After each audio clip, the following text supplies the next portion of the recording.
Gado Agro, com Kellen Severo. Oferecimento Ihara. Olá, sejam muito bem-vindos ao Hora H do Agro, um programa onde discutimos e analisamos os temas que mais importam para o agronegócio brasileiro. Na Holanda, produtores rurais voltam a se manifestar contra plano do governo de cortar as emissões de gases gerados pelo uso de fertilizantes.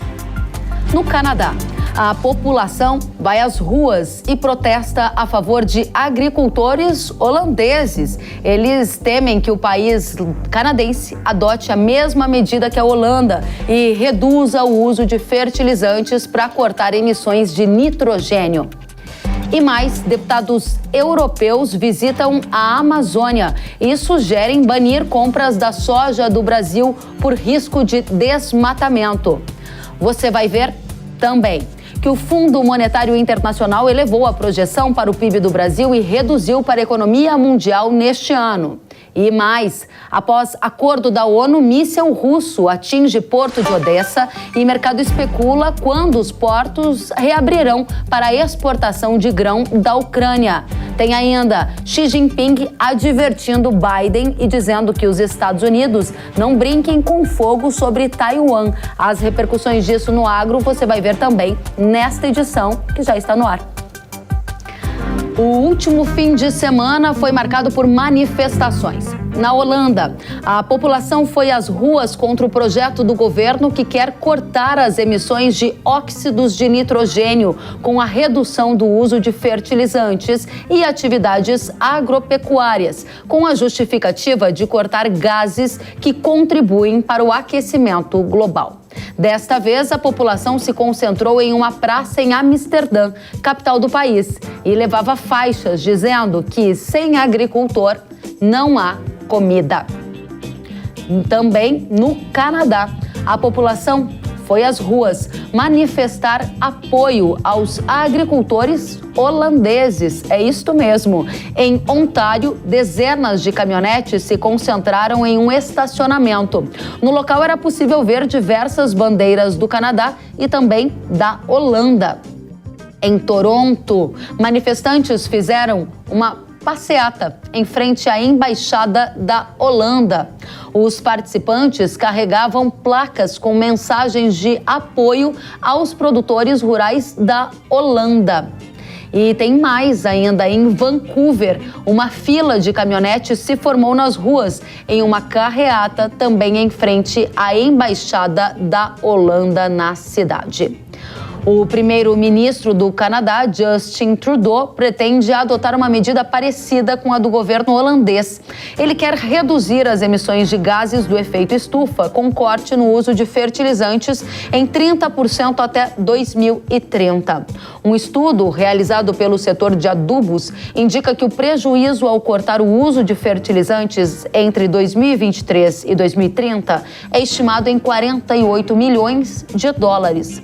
Além disso, as exportações de canola, cultura que seria a mais impactada, cairiam ao redor de zero. E a contribuição do Canadá na oferta de grãos mundial teria uma queda ao redor de 14 milhões de toneladas, gerando impactos na segurança alimentar mundial, apontou o estudo. Bom, os agricultores apoiam os holandeses e temem que o Canadá adote regras rígidas que inviabilizem a produção em áreas do país. Vamos agora ao debate sobre agenda verde e produção de alimentos. Esse é o tema do nosso primeiro painel do Hora H de hoje. E eu vou receber o nosso convidado, ele que é assessor técnico da área de meio ambiente da Confederação da Agricultura e Pecuária do Brasil, a CNA. Está conosco Rodrigo Justus. Justus, seja muito bem-vindo ao Hora H do Agro, uma satisfação recebê-lo.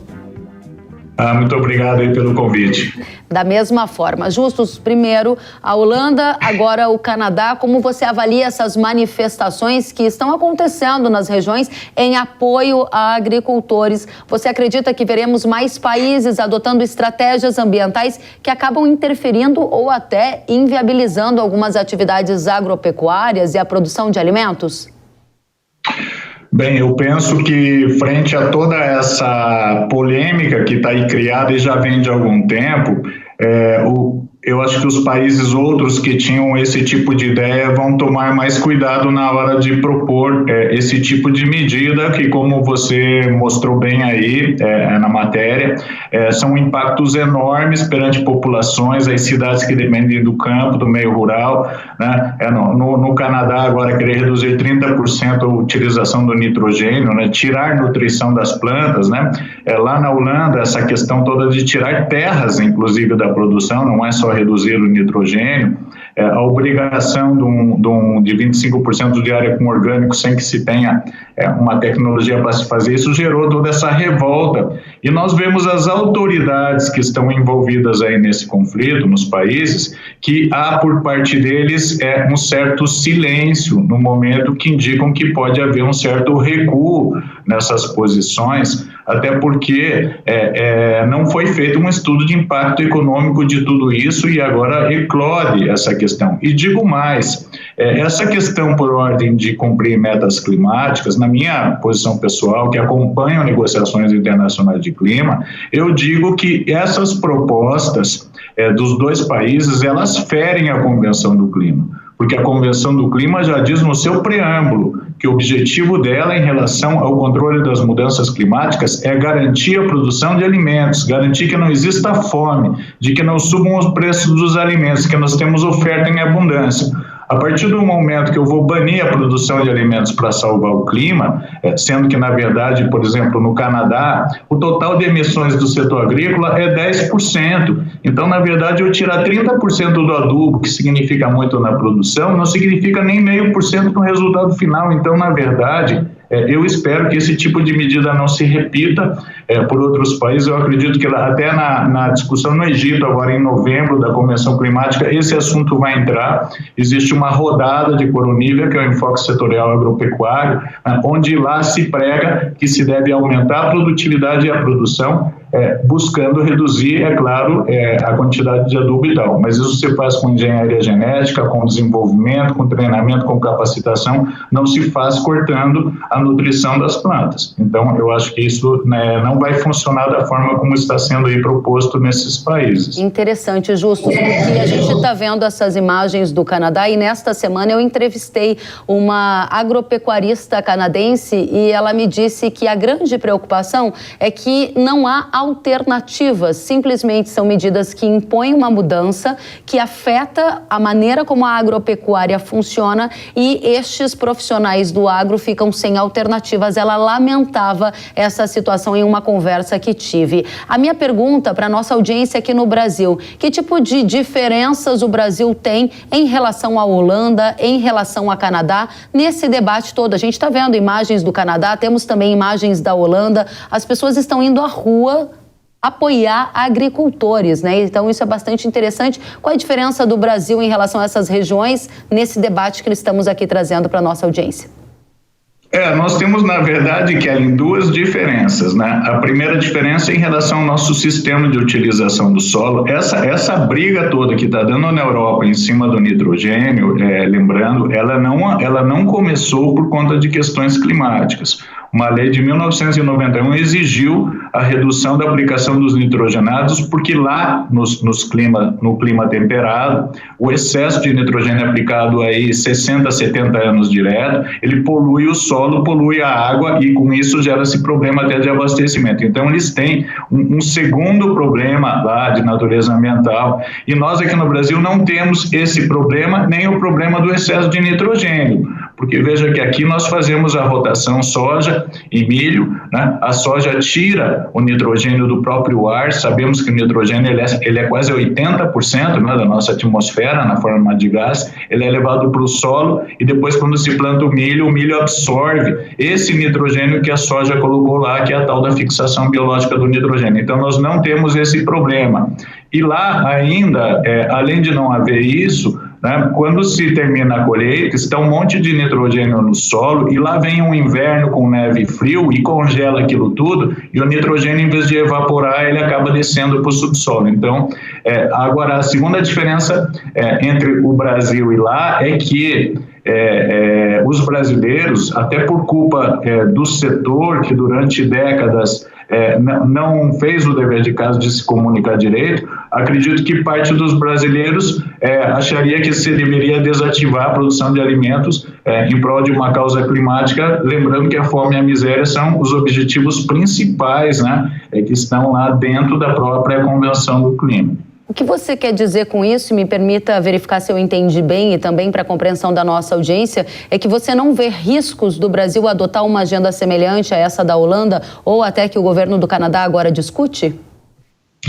Na verdade, em 2015 houve uma discussão, o governo federal, o Ministério do Meio Ambiente, na época ele tinha uma secretaria, né, de agricultura sustentável, porque havia uma visão de que ia produzir soja, milho e outras coisas, isso não era produção de alimentos, era commodity e tal, e houve uma tentativa, uma contratação de uma consultoria que propôs transformar o Brasil em 5 anos, né, em agroecológicos sem defensivos agrícolas, né, e também sem fertilizantes. Houve essa proposta, teve uma discussão, CNA, Embrapa, MAPA, nós entramos participando e acabou que isso foi descartado. Eu não vejo que o Brasil vai abandonar as suas vocações e a sustentabilidade que nós temos, que poucos países têm. Eu vi esses deputados que viajaram e vieram dizer que não tem que comprar mais nada do Brasil. Na verdade, fiz recentemente uma viagem com vários embaixadores para o interior de Mato Grosso, outros estados, e eles ficaram, assim, surpresos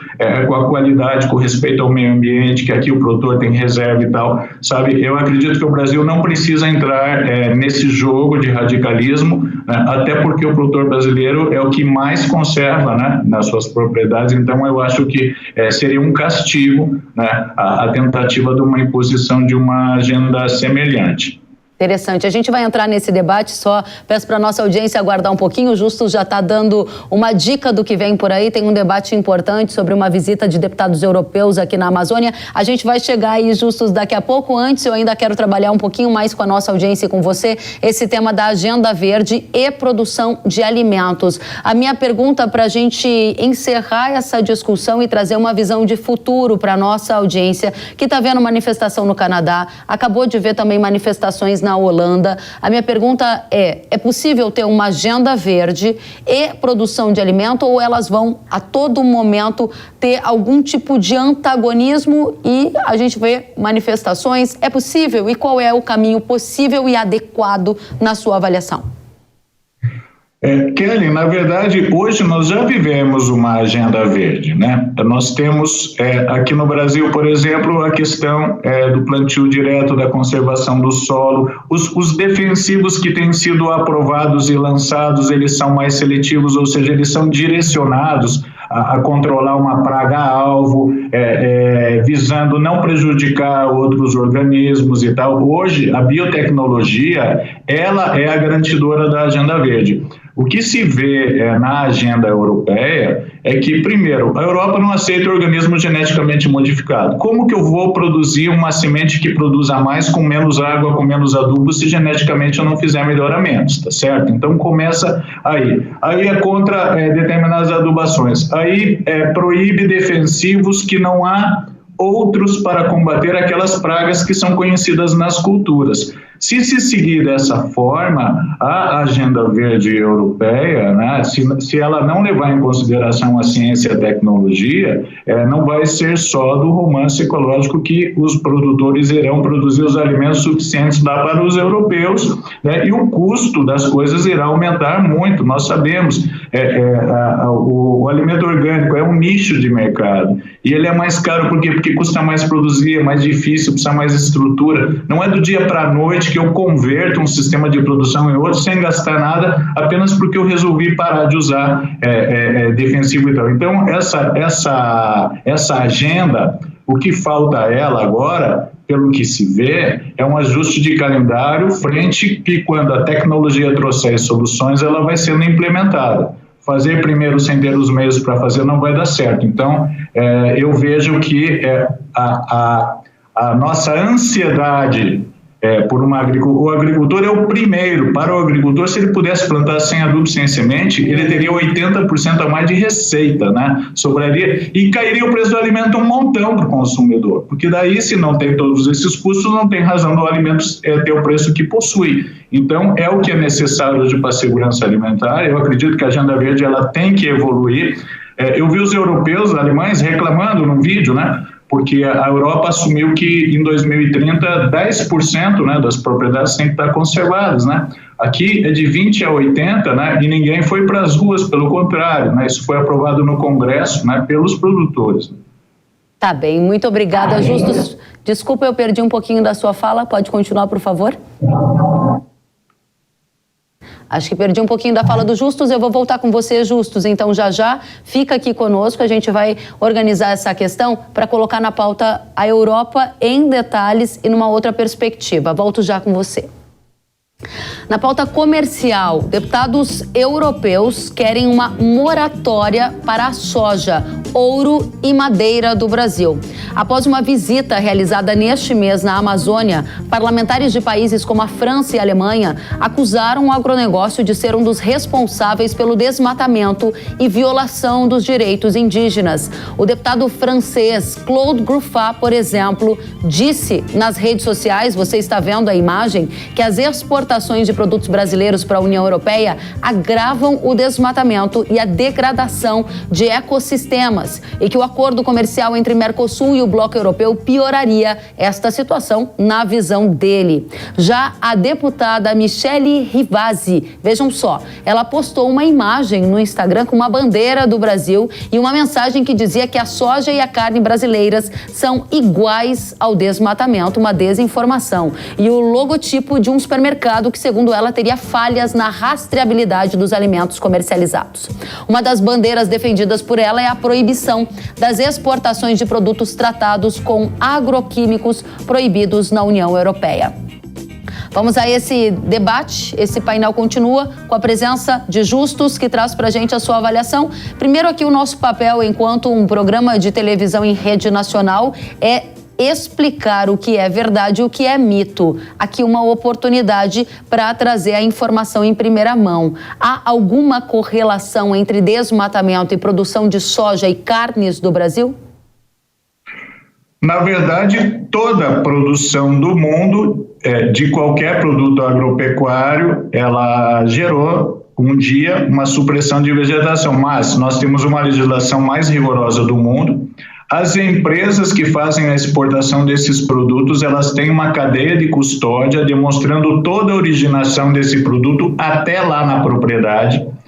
Propriedades que têm problema de desmatamentos fora da legislação, elas são excluídas dessa questão da exportação. Então, não é verdade que aquilo que se come lá na Europa ou aqui no Brasil é resultado desses desmatamentos que se assiste, né, sempre, todo ano, toda a situação, numa região que é do tamanho de um continente, mas aquele desmatamento ilegal que foi visto lá pelos deputados, ele não exportará soja lá para a Europa, nem nada. Isso são barreiras comerciais não tarifárias.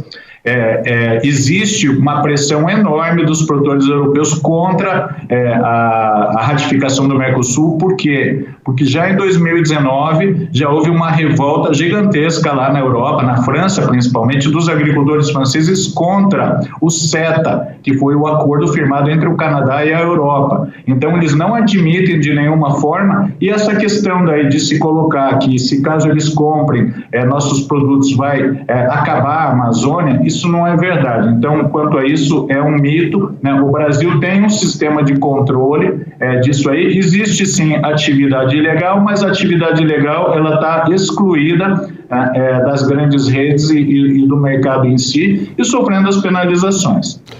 Muito interessante esse ponto que você coloca para a nossa audiência, Justus, e a minha pergunta para você é: há, na sua avaliação, uma tendência desse tipo de manifestação, como a dos parlamentares europeus, ecoar lá fora e isso contribuir para uma piora da imagem do agro do Brasil? Porque há uma desinformação, pelo que você acaba de nos colocar, quando esse tipo de postagem que associa o agronegócio ao desmatamento, ela é reverberada fora do Brasil, certo? Sim, veja, essa questão da imagem, ela é essencial, né? Porque não basta a mulher de César ser honesta, como diziam, né? Ela tem que mostrar que é honesta, além do que, né? E o Brasil vem trabalhando, as entidades, o governo, nessa questão da imagem, dessa questão de rebater mitos, né? Aí vem parlamentares aqui que vão concorrer a eleições daqui 1 mês, 2 lá na Europa, e daí se aproveitam da causa e tal. Falar sobre a Amazônia é uma forma de também anestesiar o público lá em relação a problemas reais, sérios que estão acontecendo lá, né? Guerra, a Ucrânia, etc. e tal. Nós temos que seguir trabalhando na questão da imagem, porque se nós não revertermos esse jogo, não adianta todos os esforços que fizermos, né? Inclusive fazer um benchmarking, né? Comparando como é que né? Quanto um produtor aqui conserva, quanto um produtor lá conserva, e o país também, do ponto de vista de negociações internacionais, utilizar também o princípio da reciprocidade, né? Se é exigido o compliance dos produtores brasileiros e para isso os produtores cumprem para exportar, também é importante que o país exija, né, dos produtos que vêm lá do outro lado, né, a mesma comprovação, né, da mesma idoneidade que eles exigem e têm o direito de ter. Justus, para a gente concluir, a gente está vendo aqui a manchete dizendo que deputados europeus pedem moratória para a soja do Brasil. Existe alguma possibilidade desse tipo de banimento para compras de soja do Brasil solicitada por alguns desses deputados virar uma realidade de fato? Sim ou não? E que tipo de impactos isso poderia gerar ao agronegócio brasileiro?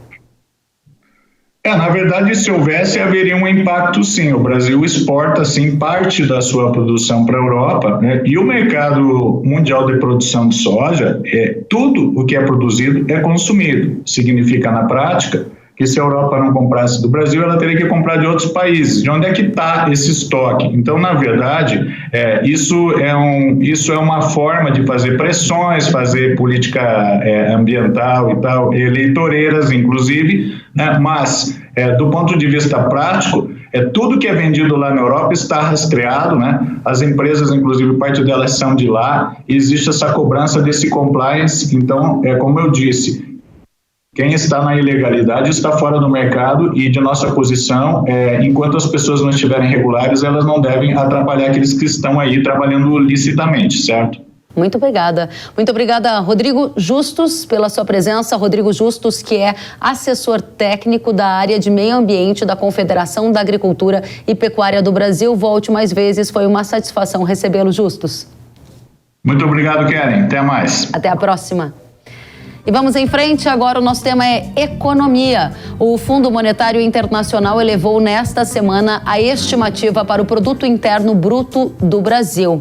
O FMI revisou para uma alta de 0,8% para agora 1,7% no PIB brasileiro em 2022. Essa revisão acontece em um momento de piora nas perspectivas para a economia mundial e indica o Brasil se descolando das projeções globais. Para a economia mundial, o FMI reduziu a previsão de crescimento de 3,8% agora para 3,2%, citando o risco de recessão, ou seja, a economia mundial desacelera, a economia brasileira tem sinais de uma melhora no seu PIB e a gente vai entender que tipo de impactos isso traz para as cadeias do agro brasileiro.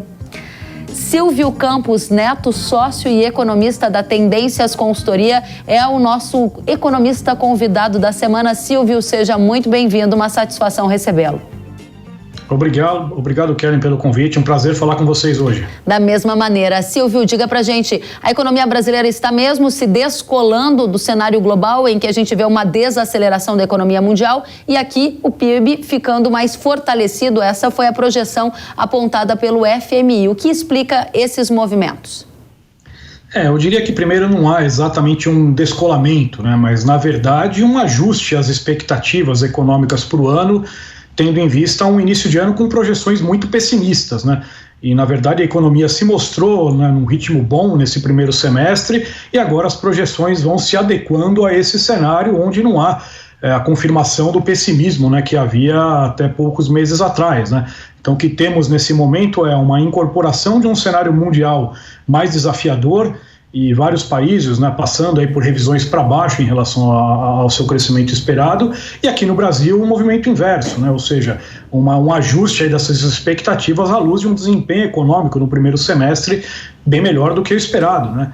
E é um cenário que tem também em conjunto uma melhora, algo que é importante, uma melhora do mercado de trabalho, né. Hoje mesmo vimos pela manhã saindo o resultado do desemprego do trimestre encerrado em junho com a menor taxa desde 2015, ou seja, temos sim sinais positivos, mas também é fato que olhando para o segundo semestre, mas mais para o ano que vem, desafios importantes ainda estão colocados, né? Inclusive esse próprio cenário internacional mais desafiador, mais difícil, com todo o contexto de aumento de juros que também ocorre aqui e que fatalmente deve proporcionar alguma desaceleração econômica também aqui no Brasil. Esse é um ponto importante, eu quero explorar com você ainda um pouco as expectativas para a economia brasileira, porque, claro, todo o agronegócio ele é impactado pelo cenário macroeconômico, seja pelo custo do dinheiro, com financiamentos mais altos quando os juros sobem, seja por uma melhora na compra de lácteos ou carnes, proteínas, quando a renda da população avança e o desemprego cai. E a gente está vendo a menor taxa de desemprego dos últimos anos, uma melhora na expectativa do PIB, tem aí o auxílio emergencial entrando e injetando recursos na economia. A minha pergunta para você é, o pior do cenário econômico já ficou para trás? Eu não vou dizer que o pior ficou para trás. Realmente o momento de curto prazo ele tem sim se mostrado mais positivo. Você tocou em vários pontos aí importantes, né, e que tem ajudado a sustentar aí essa retomada da atividade por aqui, que para curto prazo, imagino que esse quadro continue até a luz desses estímulos novos que têm sido colocados pelo governo, mas como eu mencionei, né, olhando mais para final do ano, para o ano que vem, ainda temos que ter um pouco de cautela, né? Há um efeito ainda por vir de todo esse aumento de juros que foi feito e que ainda está sendo feito pelo Banco Central, isso encarece o capital, faz com que algumas decisões econômicas sejam postergadas, né? Isso vale também para a própria incerteza em relação ao quadro político, fiscal. Temos aí uma eleição conturbada pela frente, então são sinais aí de cautela. E no exterior, por mais que estejamos mostrando aí um sinal um pouco melhor nesse momento, é difícil que a gente se descole por completo do ambiente global, né? E lá fora também, né? Há um cenário de alta de juros nos Estados Unidos, na Europa, em vários outros países, em virtude do processo inflacionário que é mundial, e isso fatalmente também vai se traduzir num mundo crescendo menos, né? Não só aí nos próximos meses, no ano que vem, e claro que é um contexto que para 2023 requer uma certa cautela, mas é fato que o curto prazo tem se mostrado sim mais positivo, é um cenário que por enquanto aí é mantido para os próximos meses. Importante que você mencionou aqui sobre os efeitos de contágio de uma desaceleração global na nossa economia brasileira. Eu gostaria também de entrar num outro tema que marcou a semana. Os Estados Unidos entraram na chamada recessão técnica, né? Foram 2 trimestres seguidos com uma PIB negativo. A gente teve nesta semana também a elevação das taxas de juros nos Estados Unidos, que estão nas máximas pelo menos desde 2018. Qual o efeito dessa recessão técnica dos Estados Unidos na economia brasileira? Quais os efeitos de contágio que você vê da desaceleração global aqui no Brasil, já que disse que a gente não está imune a todo esse contexto?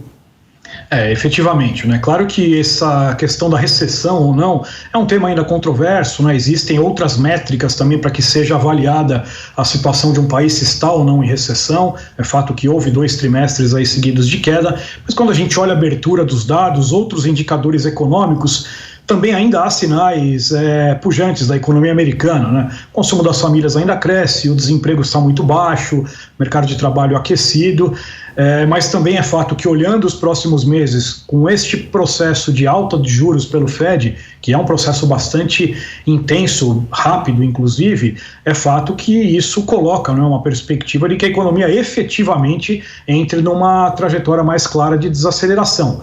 E aí, como eu falei, não vale só para Estados Unidos, mas também para outros países. Isso efetivamente também acaba afetando o Brasil por alguns canais, né?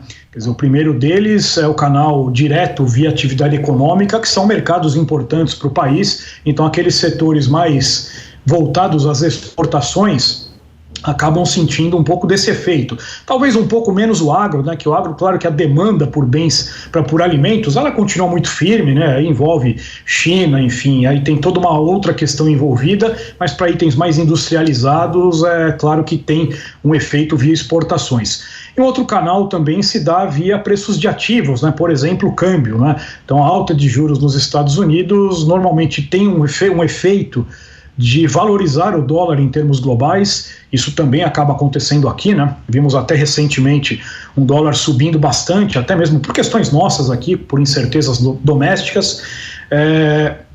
Sexta-feira passada, só para exemplificar, fechamos a semana com um câmbio a 5,50, mas nessa semana, como houve essa piora da atividade por lá e a perspectiva de que o Fed vá moderar o seu aperto monetário, isso já fez o mercado acomodar um pouco essas pressões, né? Então o dólar já voltou, né, para a faixa de 5,20, mas é uma variável que tende a continuar muito volátil, né? Até porque há todas essas questões, né, tanto no exterior como por aqui, que afetam o comportamento do câmbio. Interessante. O último ponto que eu gostaria de perguntar é justamente sobre dólar, um dos componentes mais importantes para o setor agropecuário, porque de um lado ajuda na formação da renda dos produtos em reais e também na formação dos custos desses produtos, ou seja, o agro acaba sendo muito impactado pelo dólar. A tendência para o dólar de hoje até o final do ano é qual? E fatores que vão pesar mais na composição do câmbio? Vai ser a questão eleitoral ou vai ser o cenário global? Conta pra gente, Silvio. Eu diria que as duas coisas, né? Acho que num primeiro momento ainda vejo um risco mais numa ponta de alta para o câmbio no curto prazo, e aí pegando especialmente até outubro, principalmente até o desfecho da questão política. Fato que no exterior há essa dúvida sobre até onde vai o Fed com o aumento de juros. Acredito que essa melhora dessa semana é um pouco prematura, dado que a inflação nos Estados Unidos segue muito pressionada, 9%, 9,1% em termos anuais. Acredito que o Fed ainda deva avançar mais nesse processo de alta de juros, o que ainda significa um dólar relativamente forte no mundo todo por alguns meses. Mas para final do ano, talvez novembro, dezembro, superando o fator político-eleitoral aqui, e lá fora essa perspectiva de proximidade de fim de ciclo de aperto de juros pelo Fed, diria que aí é possível alguma desaceleração. Nossa projeção de fim de ano é um dólar em 5,30, claro que é uma variável sempre carregada de muita incerteza, mas a princípio a nossa visão é essa, um risco de pressões no curto prazo até as eleições, mas passadas as eleições eventualmente alguma acomodação, e olhando o ano que vem eventualmente aí uma acomodação também nesses patamares 5,20, 5,30. Silvio Campos, economista, sócio da Tendências Consultoria, foi uma satisfação recebê-lo, volte sempre, até a próxima. Prazer, foi meu, até a próxima, um abraço a todos. Até mais, para você também. E nesta semana foi comemorado o Dia do Agricultor e o Hora H do Agro e a Irrara prepararam uma homenagem especial para todos que de sol a sol trabalham para alimentar o mundo no agronegócio brasileiro. Vamos ver? Os sojicultores brasileiros irão colher uma safra recorde este ano. Representou 27% do PIB em Geada volta a ameaçar plantações de café. O Brasil se tornou o maior produtor de cana-de-açúcar.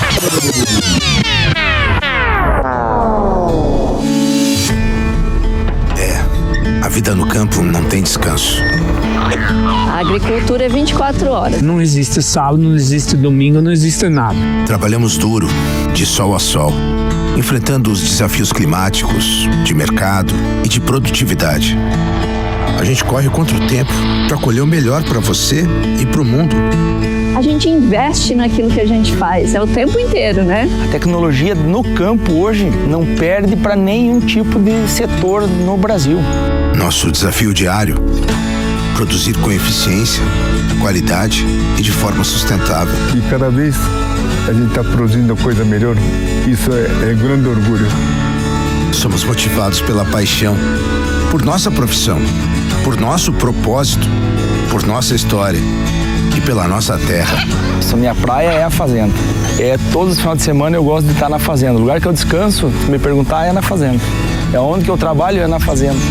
O que eu gosto de fazer é ficar na fazenda. É o amor. Você tem que acreditar no que você faz. mesmo quando encontramos dificuldades, seguimos firmes em nosso propósito de alimentar o mundo. Tem muitos dias que você cai no chão. Mas a gente tem que ser forte, desabar hoje e levantar amanhã. O agricultor não pode desistir de forma nenhuma. O agricultor é uma raça diferenciada. Sempre mantendo o sorriso no rosto, orgulho no peito e fé no futuro. Porque essa é a nossa missão. Ser agricultor todos os dias.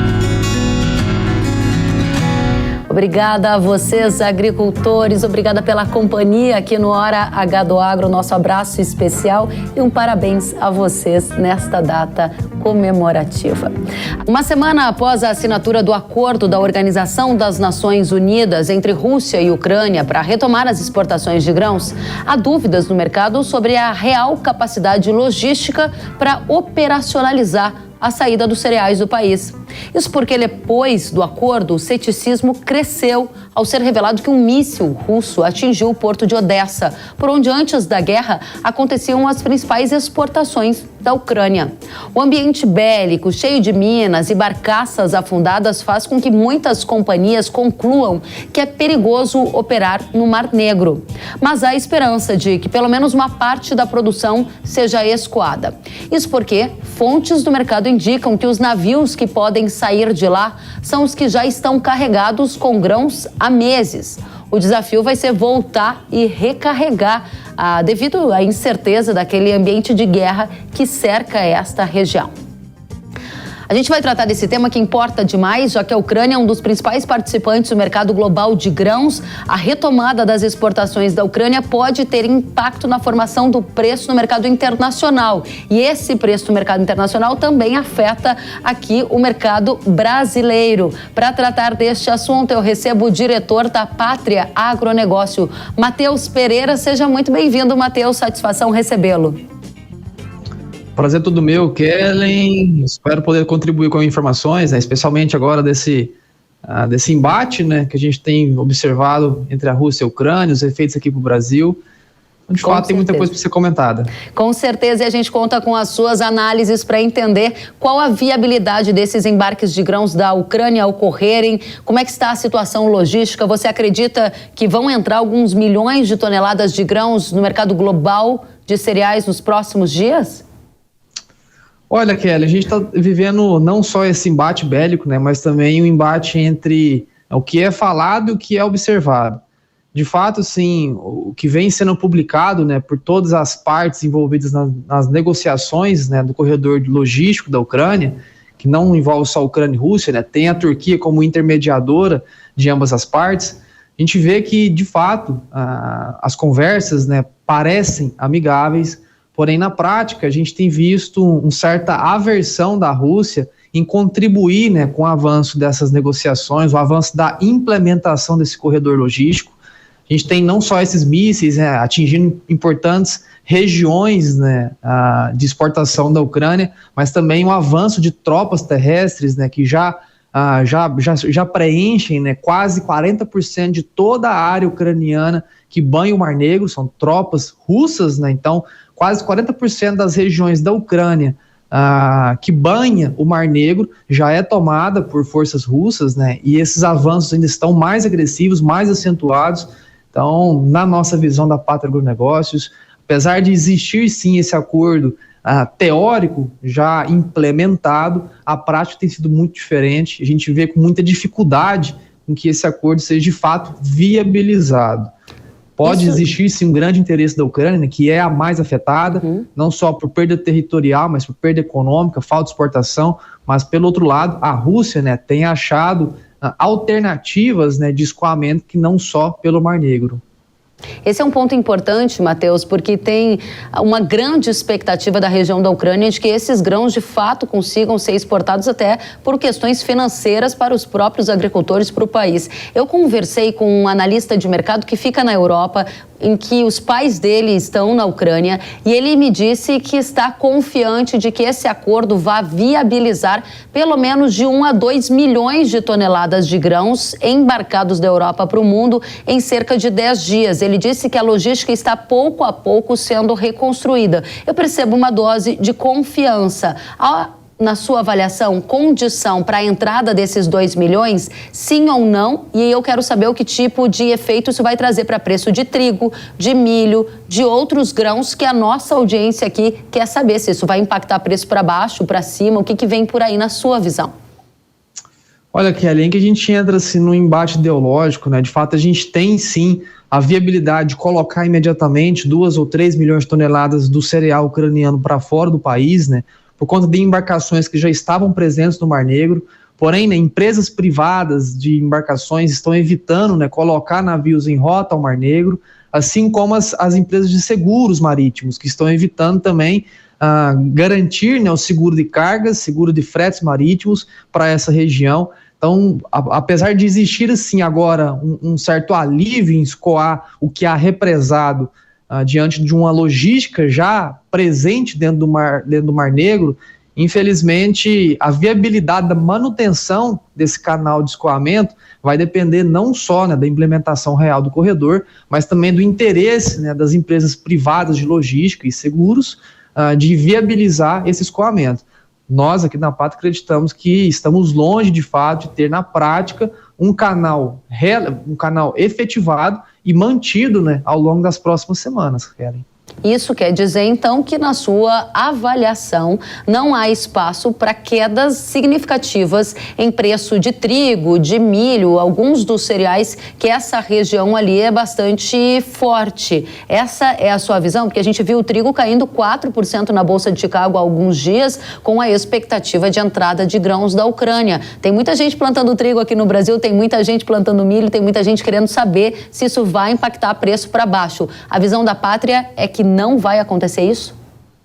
Exatamente, Kellen. A gente tem visto que, de fato, quando há a publicação desses acordos na mídia, né, de fato o mercado reage com muita agressividade e, de acordo com que a prática não vem sendo confirmada pela teoria, o mercado trigo, o mercado de milho volta, né, a subir com mais agressividade. Eu estive até pela manhã, né, de hoje, Kellen, conversando com alguns contatos na Europa, né, que vem sofrendo também por um período muito seco, né, as lavouras de cereais dentro da Europa estão sofrendo por perdas produtivas, por falta de água, e importadores europeus, né, cada vez mais comentam sobre a importação do nosso cereal aqui do Brasil, que hoje é o milho mais barato do planeta, em exceção à Argentina, porém somos mais competitivos quando contabilizado ofertas do milho, mais preço de frete. Então, de fato, o nosso cereal aqui brasileiro, ele entrou em evidência, não só pelas quebras europeias, né, por falta de chuvas no atual momento,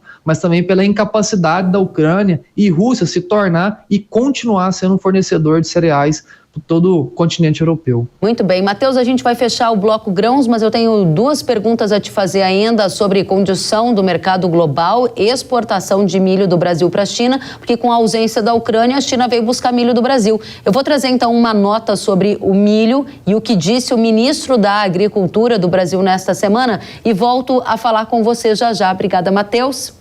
É porque o ministro da Agricultura, Marcos Monte, disse nesta semana que a China quer importar milho do Brasil imediatamente. O acordo inicial entre os 2 países indicava a possibilidade de exportação do cereal apenas na temporada 22-23 para que o Brasil fizesse o controle de uma série de pragas, controles de doenças que não existem na China. Mas em uma divulgação recente, Montes informou que está sendo negociada a possibilidade de exportação do grão da safra atual, ou seja, uma antecipação da temporada 21-22. Vale lembrar que esse protocolo também envolve embarques, né, que podem beneficiar o Brasil em outras categorias.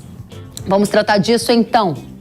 Matheus, qual é a sua avaliação? Milho do Brasil para a China vai chegar lá a partir de quando? 21-22, 22-23? Como isso impacta o mercado aqui para os nossos brasileiros?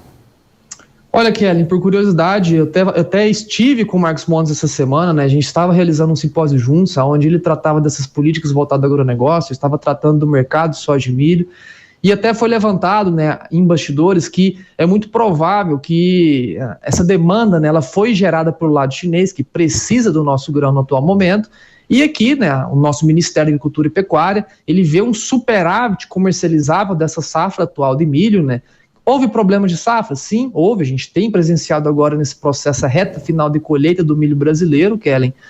Porém, não é nem de perto uma safra catastrófica, como no passado, também não é uma safra extraordinária, né, em termos de produtividade, como também é observado há 2, 3 anos atrás. Então, a gente tem sim capacidade de abastecer, né, o mercado chinês nessa retinha final de ano e, às vezes, não exigência, mas os pedidos chineses, né, que essas importações fossem liberadas ainda no final deste trimestre. A gente está falando, Kellen, que provavelmente até o final de setembro, né, a gente possa ter, de fato, essas liberações sanitárias para começar os embarques do milho em direção à China. Não quero dizer, Kellen, que as vendas são hoje, elas não são proibidas. A gente pode vender milho, de fato, em direção à China, porém, os importadores não podem desembarcar ainda o nosso grão em território chinês. Então, a gente já está vendo o movimento dos chineses em precificar o grão internamente do país, né, para rota de escoamento em direção à China, porém negócios realizados ainda vão, de fato, estar pendentes, né, até a liberação sanitária, que serão acordados aí entre governo China e governo Brasil. Muito bem, para fechar, então, você vê uma sinalização positiva de interesse do governo brasileiro de antecipar e fazer o que for preciso para que destrave esses embarques de milho, então imediatamente eles possam acontecer em direção à China, já que há um apetite chinês. A minha pergunta, a gente tem alguns segundinhos, Matheus, para encerrar, qual o efeito que isso vai gerar na formação de preço para o milho aqui no Brasil? De um lado a gente tem agricultores querendo preços mais altos, de outro lado a gente tem consumidores como produtores de frangos, de suínos, bovinos, pensando, meu Deus, onde vai parar o preço do milho se a China passar a comprar da gente? O que vai acontecer, Matheus? Kelly, independente da China entrando ou não no mercado, a gente tem hoje o milho mais barato para exportação, em exceção à Argentina, né? Porém, nós aqui no Brasil temos o superávit, né, exportável, a gente tem capacidade de exportação, então o Brasil virou um foco de grandes compradores, não só a China. A China só entraria como um catalisador do movimento de altas. As altas são indiscutíveis para esse segundo semestre, pelo volume de demanda pelo nosso cereal, a China, se entra de fato, acelera esse movimento. Então, sim, na visão pátria, a gente tem um mercado altíssimo do milho nesse segundo semestre de 2022, Kellen. Matheus Pereira, foi uma satisfação te receber a Pátria Agronegócio. Voltem sempre. Prazer todo meu, Kellen. Um grande abraço a todos. Até a próxima. E já que estamos falando de China, China continua no debate do Hora H do Agro. Os presidentes dos Estados Unidos, Joe Biden, e da China, Xi Jinping, conversaram nesta semana por videoconferência para tratar de uma recente tensão envolvendo Taiwan. No encontro, Xi Jinping alertou os Estados Unidos para não brincarem com fogo. O impasse entre os dois países acontece porque há expectativas de que a presidente da Câmara dos Estados Unidos, Nancy Pelosi, viaje até Taiwan. Vai lembrar que Taiwan é governado de maneira independente, mas a China reivindica a soberania total sobre este território. China sempre é um tema que importa e impacta o agro do Brasil, especialmente a relação Estados Unidos e China. Afinal de contas, são grandes players do mercado mundial de agro. Vamos entender como é que está a relação Estados Unidos e China, conversando com Michael Lopes, diretor da Arco Advice.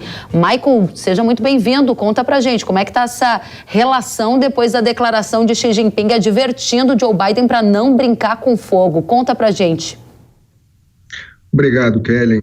Bom, sem dúvida a relação não está boa, né? Eu acho que um dos poucos temas de consenso dentro da política americana, isso considerando o Partido Republicano e o Partido Democrata, é consenso de que é prioridade dos Estados Unidos fazer frente à potência econômica e política que se tornou a China nessas últimas décadas. Esse tema de Taiwan é um tema muito sensível para a China já deixou isso claro inúmeras vezes, de que uma visita de um alto oficial do governo americano seria visto como uma agressão, como uma ação bem agressiva do governo dos Estados Unidos, e demonstra aí um certo desalinhamento entre os poderes nos Estados Unidos. Porque, como você mencionou, a Nancy Pelosi é presidente da Câmara, é do Partido Democrata, o partido do presidente Biden, porém, quando perguntado sobre essa viagem da Nancy Pelosi, o Biden disse que, na verdade, as Forças Armadas americanas alertaram contra essa possibilidade da viagem da Nancy Pelosi. Então existe um certo desalinhamento aí. Pois é, e esse desalinhamento pode piorar a relação entre Estados Unidos e China, porque para o agro a gente acompanha, Michael, com muita atenção, lembrando que teve toda aquela guerra comercial que impactou positivamente as exportações do agro, já que a relação entre Estados Unidos e China havia piorado. Você vê uma piora dessas relações e algum efeito colateral para o agronegócio brasileiro que possa ser aferido nesse momento? Olha, Kelly, acho que pode piorar sim, por uma razão muito simples, que é uma viagem de uma política da estatura da Nancy Pelosi é algo que nós não vemos há pelo menos 25 anos. A última visita de um alto oficial do governo americano a Taiwan foi em 1997. Na época também presidente da Câmara, Newt Gingrich. De fato, essa viagem muda o que é o posicionamento americano em relação a Taiwan, que tem sido uma política chamada de ambiguidade estratégica. Então, os Estados Unidos, ainda que tenham dito inúmeras vezes aí nas últimas semanas de que defenderiam Taiwan em um eventual conflito, o posicionamento oficial é de nem rejeitar, nem confirmar a posição chinesa sobre Taiwan. Qual o gatilho para a decisão de Pelosi eventualmente fazer essa viagem nesse momento? Qual é o contexto que nós temos na geopolítica mundial? Qual o argumento que justifica esse movimento dos democratas dos Estados Unidos agora? Olha, Kelly, esse é um movimento que já vem desde o ano passado, então lembrando aqui que em agosto do ano passado essa viagem da Nancy Pelosi já estava programada, acabou sendo adiada por causa do Covid e agora voltou à tona. O escritório da Nancy Pelosi não confirma os detalhes de viagem, isso é uma postura protocolar por questões de segurança, porém voltou à tona aí por causa das pressões políticas anti-China que ainda dominam nas relações políticas americanas. E lembrando o seguinte, como eu disse, esse tema de fazer frente à China é um dos poucos temas de consenso. Nós vimos, por exemplo, o Congresso americano aprovar um incentivo de 52 bilhões de dólares na área de semicondutores para reduzir a dependência da produção chinesa de insumos estratégicos considerados pelo governo americano. Então, existe esse desalinhamento, porém, o posicionamento recente do governo americano tem sido de defender Taiwan em um eventual conflito. É claro que isso acontece agora também dentro do contexto da invasão da Ucrânia pela Rússia, o que traz esse paralelo de um país muito mais forte, uma potência global, considerando uma possível invasão de um país menor, seu vizinho. São inúmeras implicações geopolíticas, por exemplo, o governo da Coreia do Sul recentemente disse que, no caso de uma invasão chinesa em Taiwan, eles esperariam que os Estados Unidos se posicionassem ativamente para impedir ou para mitigar esse tipo de invasão. Então, não é uma situação nada simples, Kelly. Eu imagino. Agora, eu lembro que desde fevereiro, quando a gente começou a falar da invasão da Rússia na Ucrânia, muita gente disse que o próximo passo seria a China invadir Taiwan. Você acredita que isso vai acontecer? E se sim, qual a implicação imediata que nós, brasileiros do agro, precisamos monitorar? Você tem cerca de 30 segundinhos, por favor, Michael. Obrigado, Kelly. Uma pergunta complicada para esse tempo, mas eu vou tentar resumir aqui. É difícil prever se acontecerá uma invasão e quando. É consenso nos Estados Unidos de que não deve acontecer nada esse ano. Diversos planos já foram ventilados pela CIA americana sobre esse timeline de invasão, que variam desde 2025 até 2030. Agora, o consenso é que ocorreria sim essa invasão. O que a invasão da Ucrânia demonstrou é que a ação militar tem que ser coordenada de uma forma a solucionar rapidamente esse problema para que não se prolongue e para não leve ao que vimos no caso da Ucrânia, que é uma união global, um fortalecimento da OTAN, na prática a produção de um resultado contra os objetivos originais da Rússia. Bom, Michael, a gente tem muita coisa para acompanhar, isso importa para o agro do Brasil demasiadamente, por todos os fatores que você aqui colocou. Fica o convite para você voltar mais vezes, foi uma satisfação receber a você e a Arco Advice. Obrigado, Kelly, um abraço. Até a próxima, outro para você. Aqui no Brasil, estamos todos de olho na próxima safra de verão e a CropLife Brasil, que representa o setor de defensivos agrícolas, indicou nesta semana a possibilidade de um mini gargalo logístico. A entidade disse que não vê um problema de fornecimento de defensivos agrícolas para a temporada de grãos 22-23, que começa agora em setembro, mas informou que a operação Tartaruga da Receita Federal tem gerado atrasos de 15 a 20 dias na liberação de cargas importadas e que há produtos parados nos portos. Esse atraso gera temores de que alguns produtores tenham eventuais problemas na chegada de insumos agrícolas, mas eles destacam que, se isso acontecer, serão casos pontuais. Vamos adiante agora. O Hora do Agro traz os destaques de inovação. John Deere, safra de inovações, o desafio das startups do agro. Chegou a hora de tratar de inovações que revolucionam o agro brasileiro. E para tratar deste assunto, nós recebemos a Maria Renata, representante da John Deere. Seja muito bem-vinda. Obrigada, Kelly. Muito legal poder estar aqui hoje com você. Obrigada, eu que agradeço pela sua presença. E antes de começar, vale sempre a pena relembrar um pouco da história da John Deere no agro. Conta pra gente. John Deere é uma empresa bastante conhecida pelos maquinários agrícolas, de construção e silvicultura, mas é uma empresa que investe muito em entender as demandas do mercado e em criar soluções para fazer mais com menos, ser mais sustentável e mais rentável, que é o que a gente precisa muito hoje no setor agrícola, né? Mais do que nunca. E está em curso uma verdadeira revolução também nas colhedoras, aquelas máquinas que fazem as colheitas dos alimentos que nós acabamos consumindo. Conta pra gente que revolução é essa que está acontecendo. Bom, essa revolução é mais especificamente no setor de cana-de-açúcar, né? A John Deere lançou a CH950, estamos entrando aí na terceira safra com ela, que nada mais é da possibilidade de fazer a colheita de 2 linhas simultâneas no espaçamento simples. Interessante. Olha, conta mais sobre essa tecnologia, porque ela está trazendo detalhes e a gente quer entender mais profundamente. Tem muita tecnologia envolvida, agora a gente quer entender os ganhos dessa tecnologia e saber o que eles representam na prática, Renata. Certo. De primeira mão, a gente imagina só o aumento de rentabilidade, né, por colher por 2. Mas o benefício dessa máquina vai muito além disso, não só em aumento de rentabilidade, mas proporcionando uma grande redução de compactação, né, da área colhida, proporcionando aí a longo prazo maior longevidade desse canavial, maior produtividade, né? E a possibilidade de fazer mais com menos, porque ela também tem um impacto grande na redução de mão de obra, consumo de combustível, emissão de CO2, né? E conservação de solo é o lema dela. Por isso que você falou em revolução, né? Veja o que uma máquina é capaz de fazer e também como ela acaba modernizando as práticas no agro. A gente ouviu aqui na fala da Renata alguns insights sobre longevidade, sobre produtividade, redução significativa de perdas nos canaviais. Dá para dar mais detalhes sobre isso para a gente? Claro, Kellen.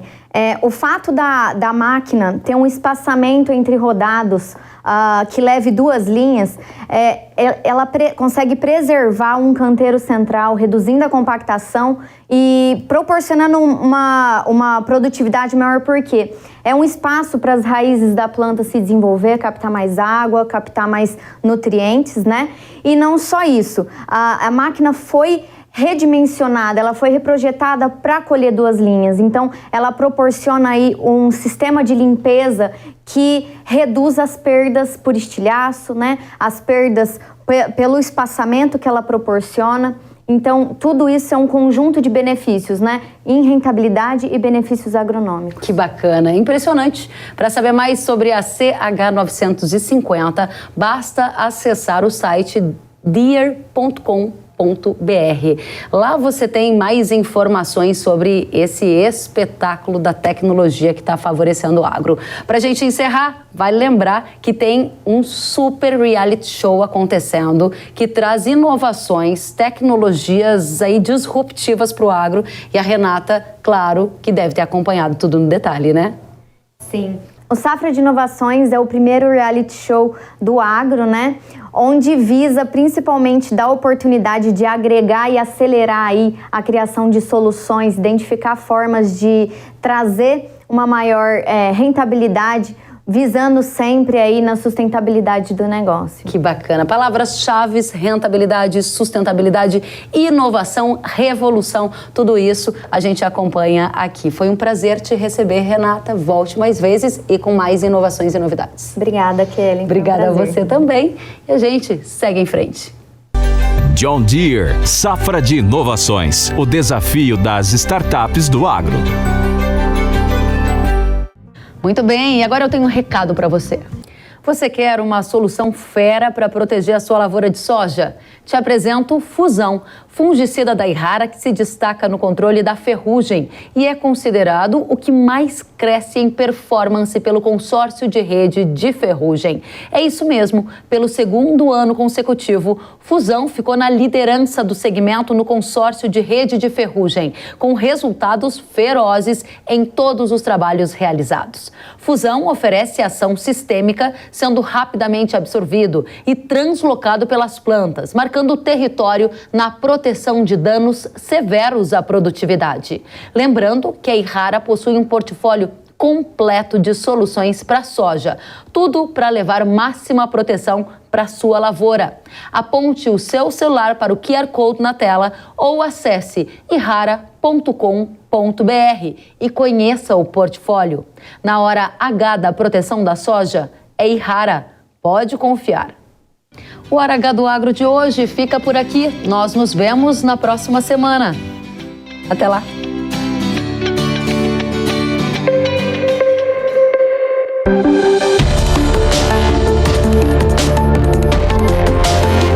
Hora H do Agro, com Kellen Severo. Oferecimento